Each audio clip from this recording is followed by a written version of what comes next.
Good morning on this Sunday, September 13th, and welcome to the Georgia Gang. Secretary of State Brad Raffensperger says 1,000 people double voted in the June primary.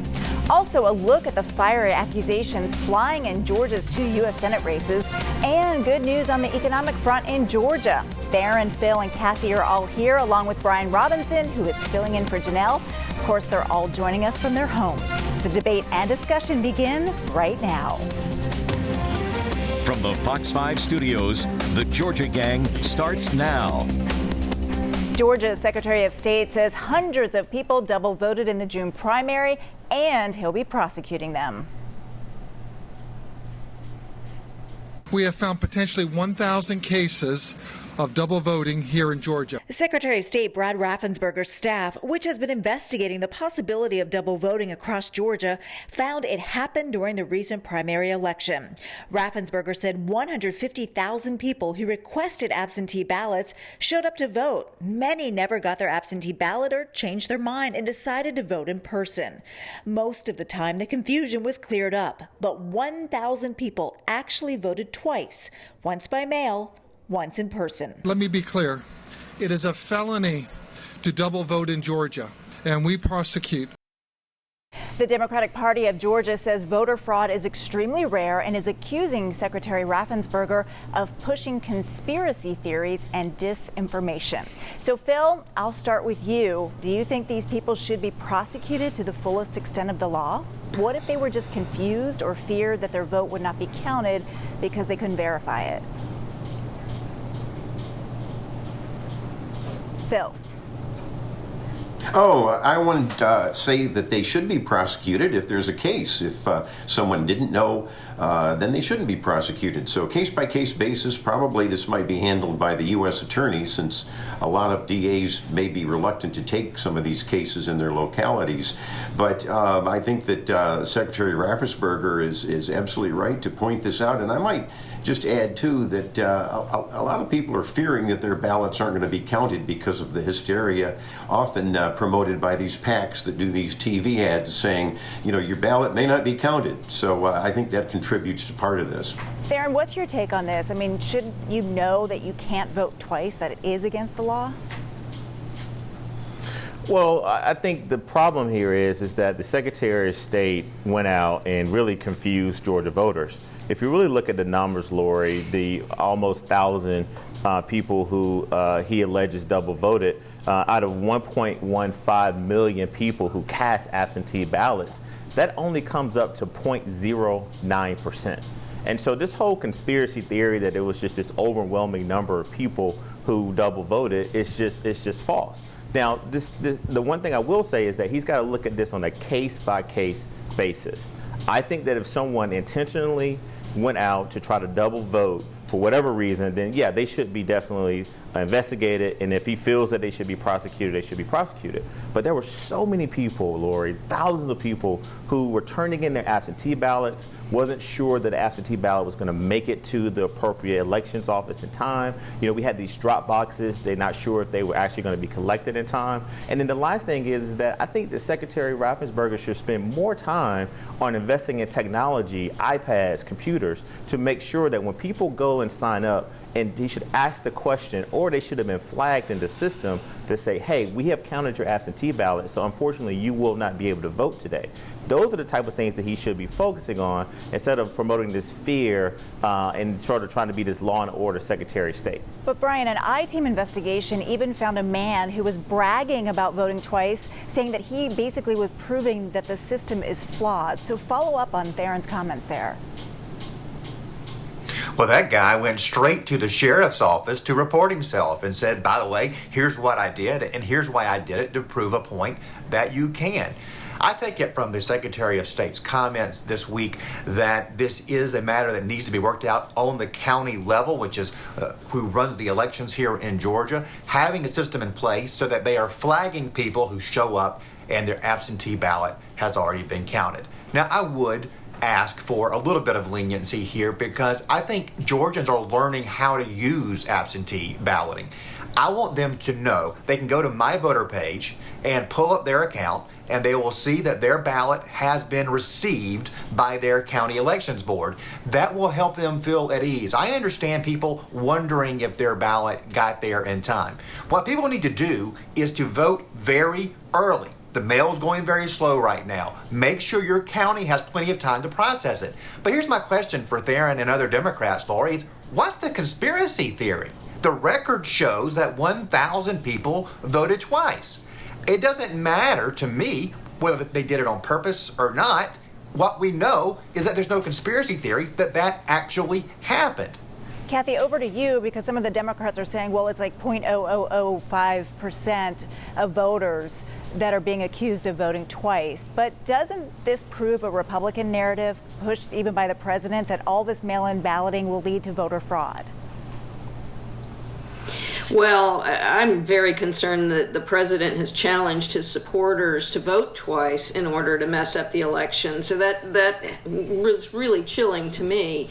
I think for people who think they want to test the system so that they can run down and tell people that they gamed it and tricked it, need to beware, because it is against the law and they need to not do that. But to Brian's point, there is a tool, My Voter Page. It's on the Secretary of State's website under elections. It's a little clunky. I'm not saying that to be critical. Just, it works. You're just going to have to look around. But you can see if your ballot has been accepted. And, I think people need to check it and be really, really sure. But the other piece is that what the Secretary of State didn't say is, how many of those 1,000 voted because the folks in the counties weren't able to correctly verify whether their ballot was collected or not. And that's the responsibility of the Secretary of State. And so I think it's really, really important that after all is said and done, that we have some conversation about the Secretary of State run the entire state election system versus having 159 counties each do it in the best way they can. Theron, Secretary Raffensperger's office says that it will appeal a federal judge's ruling that absentee ballots postmarked on Election Day and received up to 3 days after should be counted. Now, if this ruling stands, do you think it would lead to confusion and delay results by days? Well, I think the election is already going to be delayed. I mean, to Kathy's point, we have a president of the United States of America who not only is lying to the American people about the coronavirus, he's also trying to encourage his supporters to commit voter fraud. And so at a time where we know that the U.S. Postal Service is under attack by this president, people really are afraid about whether or not, they should vote early or should vote in person or absentee. I do think that this extension should be granted. I think if someone is able to turn in their absentee ballot, complete it, and it's postmarked on Election Day, it should be counted. And that's why I go back to where the Secretary of State missed an opportunity here, Lori, when he could have been standing up there with many county officials, election officials, standing with him, talking about the different strategies like Fulton County has, where they're going to increase their polling locations, but also they're going to increase the amount of locations where people can drop off their absentee ballots in these secure boxes. And so again, I do think that if someone has a ballot postmarked on Election Day, it should be counted. So what if it takes a few days? I think we're going to be waiting a few days to see how these elections will turn out anyway. Brian, real quickly, weigh in here. I mean, is this changing the rules in the middle of the game? Yes, and let's all hope, for the sake of Georgia's elections integrity, that the appeals court overrules this ill-thought-out decision. We already know the mail system isn't running very fast, right? I mean, the Postal Service has warned us at least 7 to 10 days before the election to send in your ballot. And so now this federal court is saying you can postmark it on Election Day. That will guarantee our votes aren't going to be counted until Friday after the election. And it's just going to create utter chaos. You can get a ballot in on time. Over 1 million Georgians have already ordered their absentee ballots. Do it now. There's no need to wait until November the 3rd to do it. You're going to create a significant systemic problem. All right, we'll leave it there. Thanks, everyone. Coming up, Senator David Perdue's new ad targets his Democratic opponent, calling Jon Ossoff privileged and inexperienced. We'll discuss straight ahead. Have a question or comment for the Georgia Gang? Email them at georgiagang@foxtv.com. The gloves have been off in both of Georgia's U.S. Senate races. We'll begin with the race between Republican incumbent David Perdue and his Democratic challenger, Jon Ossoff. Kathy, clearly Perdue's camp is trying to paint Ossoff as this young kid with no experience. Considering that the times we're in with the pandemic, do you think this strategy is effective? Well, it doesn't seem to be working. I was looking at polling going back over the summer to the latest polling, and Ossoff has been very steadily creeping up and is either tied or a point or two ahead of Perdue at this point. So even though Perdue's ads have been particularly hard-hitting, it doesn't seem to be working. And I will say, when Perdue first got elected, he was privileged and inexperienced, but he's now the grandmaster, I guess. So I don't think it's working for him exactly, but we'll see. Everything's really close in Georgia right now. Everything's within the margin of error, so we've got a lot of voting to do. Phil, will it help or hurt Senator David Perdue to have aligned so closely with President Donald Trump? We know that it could help him in many rural parts of the states, but what about more moderate voters in metro area counties like Cobb and Gwinnett? I think identifying with President Trump's firm stand for law and order and the fact that you've got Democrats like Mayor Keisha Lance Bottoms and Ossoff and some of these others that are talking about trying to at least ignore the riots and looting that have occurred this summer, or trying to not even condemn some of the violence and looting. That's helping with suburban and moderate and independent voters. I cited the Landmark Communications poll last week with Trump over Biden in the state of Georgia, and I think that it's going to be tough for the Democrats like Ossoff or the others to try to bring back these moderate suburban voters that are very upset that the police are being handcuffed and the Democrats have this permissive image. Brian, I want to go over to you, and I want to switch to Senate race number 2. House Speaker David Ralston's endorsement of Congressman Doug Collins has led to several more endorsements under the Gold Dome, some that defected from the Loeffler campaign. Do you think these endorsements matter in this race? I don't think endorsements really matter unless it's President Trump. That's going to be the main one. I do think that you're seeing different forces line up here. Obviously, Governor Kemp is the #1 cheerleader for Senator Loeffler. Obviously, he appointed her and is devoting a lot of time to traveling around the state. He and First Lady Marty Kemp is as well.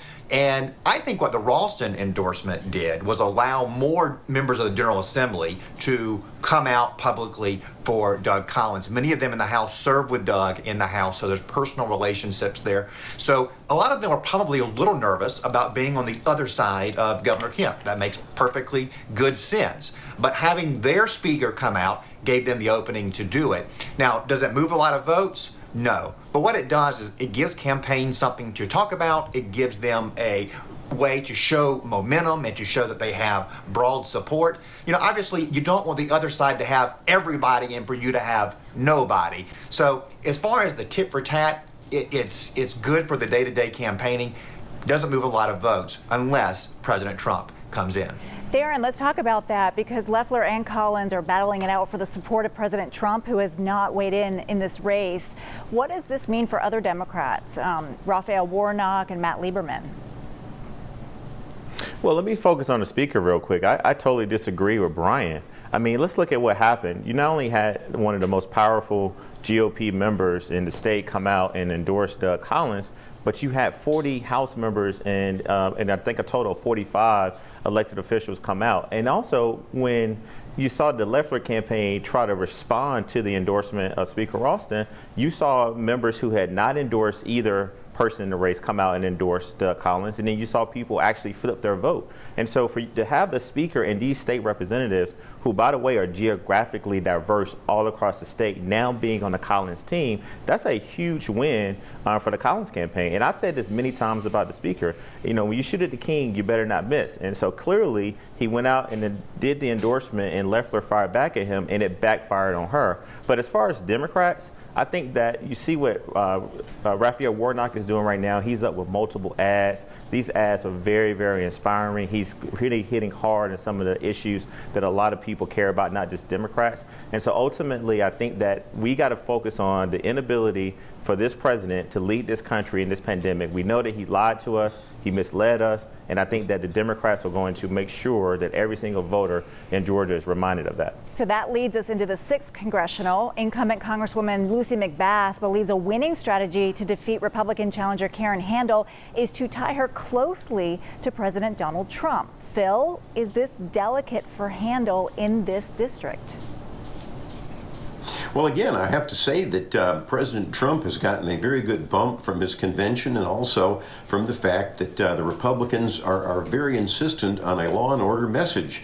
And McBath is right in lockstep. If you want to talk about somebody being in lockstep, she's in lockstep with Nancy Pelosi, probably the most negative figure with Republicans and even independents and moderates. That is a suburban district. It was very close when McBath won last time. Of course, it's turnout. That's the key word. I think all analysts would agree in terms of how that is going to flip back to the Republicans or not. But I think Karen Handel is playing it very well. She's condemning what's going on with the rioting and looting, especially in Atlanta, which is a Democratic stronghold. And McBath is refusing to condemn all of this and even talks a little bit about defunding police or looking at it, whatever she's trying to say. All right, thanks everybody. We're out of time in this block, but coming up, we discuss the COVID-19 pandemic in Georgia and surprising state revenue numbers. That's straight ahead. Join the discussion on the Georgia Gang Facebook page and watch past episodes on the Georgia Gang YouTube channel.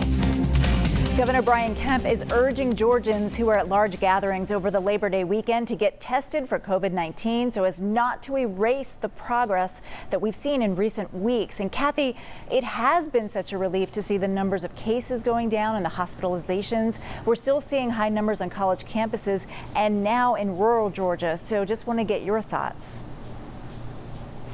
Well, we still have quite a problem. People can't relax. I appreciate that the governor is speaking out a little more aggressively than he has in the past, because we're still about 2 times the national average in terms of cases and in terms of deaths and hospitalization. So Georgia's not in a good place. Labor Day has been a big concern to everybody. People out, gathering and kind of letting their guard down. That combined with schools and the exposures that people are experiencing, particularly on college campuses, give us a lot to be concerned about. So people need to be careful, because we won't see the bump from Labor Day till probably the end of September, and then deaths trail that by a couple of weeks. So we'll be well into October before we actually see the impact of what happened over the Labor Day weekend. Our fingers are crossed. And Brian, the governor has taken so much heat from his critics, Democrats, over his handling of the pandemic. Are these accusations fair? I mean, should he have opened up the state when he did? Should he call for a statewide mask mandate? Could more lives have been saved? I think the economic numbers speak for themselves. Governor Kemp has been very consistent. He has been courageous because he took a withering beating in national media for the decisions he made back in the spring. But let's look at the consequences. Georgia's unemployment rate, while still bad, and there are a lot of people hurting, and let's not overlook that or minimize that, but it's better than the national average right now. And the Department of Economic Development announced this week that it had a record year of new economic development investment ending in the June 30th ending of the fiscal year. That's incredible, considering that the economy basically shut down for the last couple of months of that fiscal year.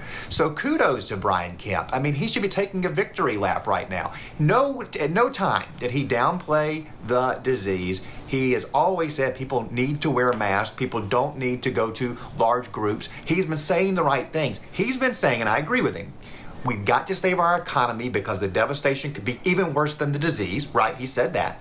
And he said, we've got to be responsible. We cannot depend on the nanny state to tell us what to do. We've got to do the right thing and make that right decision every day. Theron, weigh in there. Is it too early for a victory lap? I mean, there was good news on the economic front, as Brian mentioned.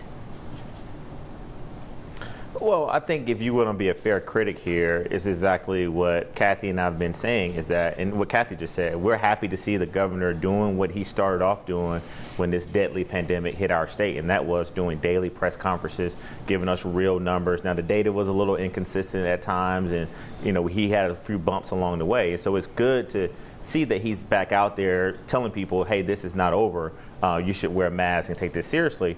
But at the end of the day, while we do see that the numbers are uptick with the state revenue, but unemployment is still high. Paychecks are still low. People are being forced to go back to high-risk jobs because they have to basically go to support their families. And many of these people who are going back to these jobs, Lori, are actually getting the coronavirus, and they're having to take 14 to 21 days off the quarantine. And so I think at the end of the day, we just got to really call it what it is. That is that we see progress, but we cannot take this, we can't stop taking this seriously, and we got to make sure we, take self-responsibility and do all the precautionary things we can to save lives. It's true. Phil, it has been a difficult balance for the governor. I mean, one eye on the pandemic, one eye on the economy. What do you think? Well, I think the governor has done a good balance, as you say, and I agree with Brian's analysis pretty much. I do condemn a lot of the fear-mongering and some of the woe is me and the pessimism that I hear from Democrats. And basically, I think in a political campaign, I think optimism is going to win. I think this tiresome nonsense that the president has lied or Republicans are lying, Brian Kemp is doing a terrible job, is not going to factor in that much. I think that people in Georgia are happy that they're getting back to work while following CDC guidelines and doing safety precautions. Yes, there may be some hot spots, but all of this publicity about college students, yes, and I believe in testing, and that's great. But with rare exceptions, no one is going to die on these college campuses. That's the latest, I guess, fear-mongering that's going on. Theron, I'll give you 20 seconds. The numbers don't lie on the college campuses. Oh my God. As a UGA grad, and I think Brian went there as well, you guys should be terrified with the numbers. And I'm not beating up on University of Georgia. I'm from Athens. I'm a huge Dog fan. But Phil, for you to say that these numbers are just nonsense and it's fear-mongering, look at the numbers. You have thousands and thousands of college students. I didn't say they were nonsense. I didn't say they were nonsense. I'm for testing. I just said I'm testing. You said people are not dying. You're twisting things. No, I think it's going to be very rare that someone dies at that age group. But the goal here, the problem is that age group not to get the coronavirus. All right, Kathy, go ahead real quick, and then we'll leave it there. Well, just the thing is this age group comes into contact with people in other age groups and people with other kinds of health conditions. So it may be fine that a 20-year-old gets it and they're sick for a couple weeks and then they're better, but it's who they come in contact with on the bus, in the restaurant, in the school halls that become the bigger problem for us all. Okay, everyone, thank you. Well, coming up, winners and losers. Stay tuned, everyone. Time now for the week's winners and losers. This week, we will start with Kathy. Hey, great, thanks. Listen, my winner this week is Stacey Abrams, yet again. She's produced a film called All In, The Fight for Democracy. Everything you want to know about voting and voter suppression, but we're perhaps afraid to ask. You can see it on Amazon starting Friday the 18th, or here in Atlanta at the Starlight Drive-In, where I'm sure it'll be a lot of fun in your car. And also my winners this week are first responders and service members. Our president apparently doesn't think that people who serve our country are winners, and I just want to make sure everybody knows they got love from me. Brian, over to you. Well, my loser is one of my favorite canines, WAGA-10, who will not be able to be on the field for University of Georgia football games this year because of COVID. That's tragic. My other loser is the ACLU of Georgia for putting their name on a bogus report that says that a lot of people were removed from the voter rolls wrongly because they had not, in fact, moved. They can't prove that. They can't back any of that up. I encourage people to go to those addresses, knock on the door, and ask for themselves. They'll see that the Secretary of State's records are right. Theron, over to you. We have about 2 minutes in the show. All right, I want to congratulate Stephen and Kim Harsock. They're the owners of a barbecue place in Cummings, which is in Forsyth County, called Sock's Love. They were voted by a recently AJC poll as the best barbecue restaurant in Georgia, so we definitely want to give them a shout out. And then lastly, City Councilman in Atlanta, Marcy Overstreet, did a really informative voter education event that I had the opportunity to participate in this week with Fulton County Chairman Rob Pitts and also Fulton County election Rick Barron. It was very informative, and they shared a lot of new things that Fulton County is working on going on in towards the election. All right, Phil, about a minute. All right, Waffle House is my winner. It's been 45 years since this iconic Georgia-based restaurant chain opened its doors, and it's doing great. And secondly, Atlanta Mayor Keisha Lance Bottoms, a loser. She is trying to fight a subpoena that's being issued by the State Ethics Commission with regard to her mayoral donations. Well, what's she hiding? Why not be open and transparent? Theron always says she's transparent. Let's see what she's got. All right. Thank you, everyone. We appreciate it. And, Friday was 9/11, so we want to honor the victims and the heroes who died and were part of 9/11. Also, the Gwinnett Canine Officer Blue, who was shot and killed in the line of duty. Prayers are out to him and the Gwinnett County officers. Thank you all so much. We appreciate you watching, and we will see you again next week. Bye-bye. The opinions expressed in this broadcast are those of the panelists appearing in this program.